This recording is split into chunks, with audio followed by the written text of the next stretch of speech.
मैंने तो मना किया था आपको। हाँ किया था मना, फिर निकाह भी तुम ही ने किया था। क्योंकि आपने मुझे फोर्स किया था निकाह करने के लिए। ठीक है, अब तलाक दे देता हूं और क्या। ये तुम क्या कह रहे हो? वही सुना जो कहा मैंने पापा, तलाक दे देता हूं उस लड़की को। दोबारा ये अल्फाज अपने मुंह से मत निकालना। अरे कभी सोच भी लिया करो क्या कह रहे हो। पापा जिस मुश्किल में आपने मुझे डाल दिया है ना, उससे निकलने का यही एक रास्ता है मेरे पास। अगर तुम मेरे फैसले पर ठंडे दिमाग से गौर करो ना, तो तुम्हारी समझ में आएगी कि मैंने तुम्हें किसी मुश्किल में नहीं डाला, एक बेहतरीन फैसला किया है। बेहतरीन फैसला? मेरी मर्जी के बगैर जबरदस्ती? वाह पापा। अब यह है कि इसमें तुम्हारी मर्जी शामिल नहीं है, लेकिन मेरा फैसला गलत नहीं है। वो लड़की बहुत अच्छी है। कैसा आपको लगता है कि आपका फैसला गलत नहीं है? आपने मेरे अरमानों का खून किया है पापा, और एक रात में मेरी जिंदगी बदल दी। पता नहीं मैं पाकिस्तान आया ही क्यों। तुम अलीजे से मिलो तो सही, आई एम श्योर कि वो तुम्हें पसंद आ जाएगी। ऐसा हो ही नहीं सकता, वो मुझे कभी पसंद नहीं आएगी। सिर्फ इसलिए कि उसे मैंने पसंद किया तुम्हारे लिए? पापा आप अच्छी तरह जानते थे कि मैं ऐसे शादी नहीं करना चाहता था।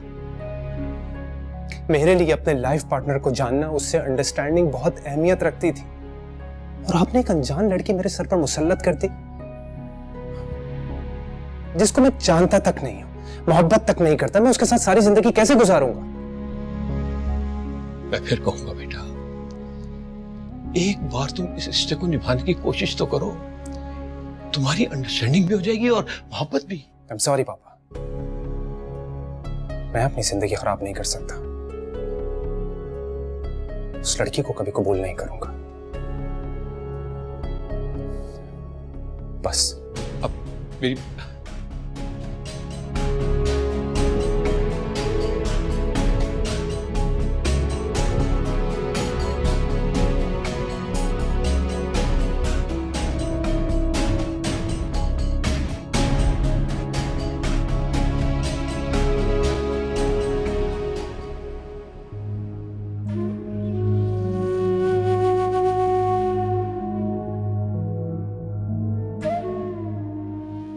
काश मेरी जिंदगी में यह दिन कभी ना आता।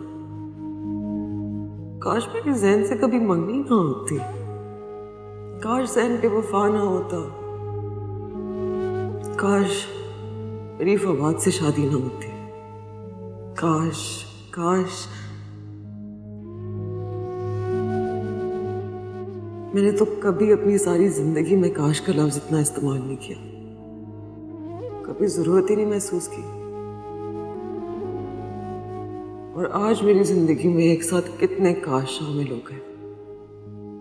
काश ये ना होता, काश वो ना होता, सब गलत हो गया। जिसको चाहो सबसे बढ़कर उससे परवाह नहीं, मेरे मुकद्दर में प्यार और वफा नहीं।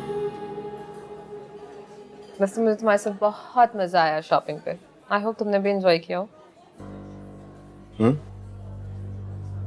कुछ कहा तुमने? क्या हो गया तुम्हें? मैं सुबह से तुम्हें नोटिस कर रही हूँ, तुम पता नहीं किन सोचों में गुम हो। कोई परेशानी है? नहीं, ऐसी तो कोई बात नहीं। आई नो कि है, बताओ मुझे। एक्चुअली मेरी अम्मी अब्बू से बात हुई थी हमारी शादी के सिलसिले में। मैंने आने के लिए भी कहा और उन्होंने मना कर दिया। मना क्यों कर दिया? कोई तो वजह होगी। वजह तो है। क्या? एक्चुअली मेरे अम्मी अब्बू ने मेरी कजन से मेरी शादी तय कर रखी। लास्ट मोमेंट पे मैंने मना कर दिया तो नाराज हो। और ये सब तुम्हारी मर्जी से हुआ था? अरे नहीं, तुम्हें अंदाजा तो है जिस तरीके से खानदानों में रिश्ते तय होते हैं, बस उसी तरीके से मेरा भी रिश्ता था। That means कि तुम उसे पसंद नहीं करते थे? नहीं, बिल्कुल भी नहीं। मुझे तो हमेशा से तुम जैसी लाइफ पार्टनर चाहिए थी, जो बोल्ड हो, मॉडर्न हो, मेरे साथ कदम से कदम मिला के चले। तो फिर मसला क्या है तुम्हारे पेरेंट्स के साथ? जब बात खत्म हो गई तो आप क्यों नाराज हैं? एक्चुअली इस रिश्ते के ख़त्म होने से ख़ानदान वाले उनसे नाराज़ हैं और उसका जिम्मेदार मुझे ठहरा रहे हैं। खैर, तुम परेशान ना हो, मैं हूं ना तुम्हारे साथ। मेरे होते हुए वैसे भी तुम्हें किसी और की क्या ज़रूरत है। और पेरेंट्स कब तक नाराज़ रहेंगे? एक बार शादी हो जाएगी, इवेंचुअली वो मान ही जाएंगे। मेरे ख्याल से तुम ठीक कह रही हो। जब वो देखेंगे कि मैं शादी के बाद तुम्हारे साथ कितना खुश हूँ तो आई बिलीव सारे गिले शिकवे दूर हो जाएंगे। ओह, ट्रस्ट मी ऑन दैट। जब वो तुम्हारा लाइफस्टाइल देखेंगे ना, सब ठीक हो जाएगा। I hope so. चलो अब अपना मूड ठीक करो, हमारी शादी होने वाली है, अब तुम इस चीज़ को एंजॉय करो। और मैं चाहती हूँ कि जितनी मैं हमारी शादी के लिए खुश हूँ, उतना तुम भी खुश हो। अरे नहीं, ऐसी कोई बात नहीं है, मैं बहुत खुश हूँ। इस वजह के अम्मी अब्बू से बात करके मैं थोड़ा सा परेशान हो गया था। That's it. तुम प्लीज सिर्फ हमारी शादी के बारे में सोचो, बाकी सब भूल जाओ। शादी एक बार ही होती है, ये वक्त दोबारा नहीं आएगा। यू नो व्हाट, मैं उस पल का बेसब्री से इंतजार कर रहा हूँ जब तुम ऑफिशियली मेरी जिंदगी का हिस्सा बन जाओ। डोंट वरी, वो दिन अब दूर नहीं है, चंद दिनों की बात है बस। इंतजार के लम्हे लंबे हो गए। चलो ऑर्डर करते हैं।